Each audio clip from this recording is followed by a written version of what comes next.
আসসালামু আলাইকুম প্রিয় ভাই ও বোনেরা। মুসা আলাইহিস সালাম এর জীবনী নিয়ে আপনাদের সামনে আজকে কিছু কথা তুলে ধরলাম।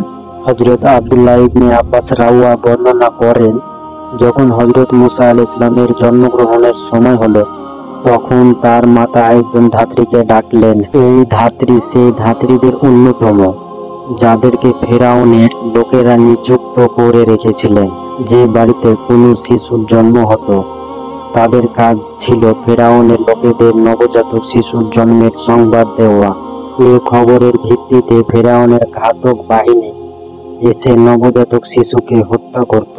কিন্তু এই ধাত্রীটির সঙ্গে মুসা আলাইহিস সালামের এক জননীর আত্মীয়তা ছিল। যথাসময়ে প্রসব বেদনা আরম্ভ হলে তাকে ডাকা হয়। সে আসলে হযরত মুসা আলাইহিস সালাম এর মাতা। তাকে বললে, আমার যে এই অবস্থা তা তুমি জানো, তবে তোমার বন্ধুত্বের দ্বারাই আমি উপকৃত হতে চাই। ধাত্রী তার দায়িত্ব পালন করলো। হযরত মুসা আলাইহিস সালাম এর মায়া মহব্বত দ্বারা তার অন্তর পরিপূর্ণ হলো। তখন ধাত্রী হাতে হযরত মুসা সাল্লাল্লাহু আলাইহি সাল্লাম জন্মগ্রহণ করলেন। ধাত্রী তাকে কোলে নিল। মুসা আলাইহিস সালাম এর চক্ষু দ্বারায় মাঝখান দিয়ে একটি নূর বের হলো। এই দৃশ্য দেখে ধাত্রীর অন্তর কেঁপে উঠল। তার দেহের প্রতিটি অঙ্গ প্রত্যঙ্গ কম্পমান হয়ে উঠল। আর হযরত মুসা আলাইহিস সালাম এর মায়া মহব্বত দ্বারা তার অন্তর পরিপূর্ণ হলো। তখন ধাত্রী হযরত মুসা আলাইহিস সালাম এর মাকে বলল, আমাকে যখন ডাকা হয় এবং আমি তোমার নিকটে আসি, তখন আমার পিছনে তোমার সন্তানের ঘাতক ছিল। অর্থাৎ আমার ইচ্ছা ছিল জন্ম হওয়ার সঙ্গে সঙ্গে শিশুটিকে ঘাতকদের হাতে তুলে দেওয়া। কিন্তু এখন আমার অন্তরে তোমার সন্তানের জন্য এমন মায়া সৃষ্টি হয়েছে যে জীবনে এমন মায়া মহব্বত আমি কারোর জন্য কোনোদিন উপলব্ধি করিনি। এই জন্য আমি বলছি, তোমার পুত্রের হেফাজত করো। এরপর যখন ধাত্রী হযরত মুসা আলাইহিস সালাম এর গৃহ থেকে বের হচ্ছিল, তখন ফেরাউনের একজন গোয়েন্দা তাকে দেখে ফেলেছিল। তারা সঙ্গে সঙ্গে সেই গৃহদ্বারে উপস্থিত হলো এবং ঘরে প্রবেশ করতে চাইল। তখন হযরত মুসা আলাইহিস সালামের ভগ্নী দ্রুত এসে তার মাকে খবর দিল, সে সৈন্য বাহিনী এসে পড়েছে এবং তারা ভিতরে প্রবেশ করতে চায়। তখন হযরত মুসা আলাইহিস সালামের বোন তাকে কাপড়ে জড়িয়ে চুলোয় নিক্ষেপ করল। সে বুঝতে পারেনি যে সে কি করলো। এরই মধ্যে সৈন্যরা ভিতরে প্রবেশ করলো। চুলোয় আগুন জ্বলছিল।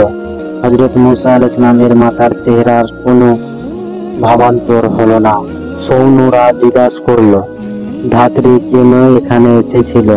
তিনি বললেন, সে আমার বান্ধবী, আমার সাথে দেখা করতে এসেছিল। এরপর তারা ফিরে গেল। তখন চুলোর কাছে গিয়ে মা দেখলেন এরই মধ্যে চুলোর আগুন নিভে গেছে এবং শিশু মুসা নিরাপদে রয়েছেন। তিনি তাকে তুলে নিল।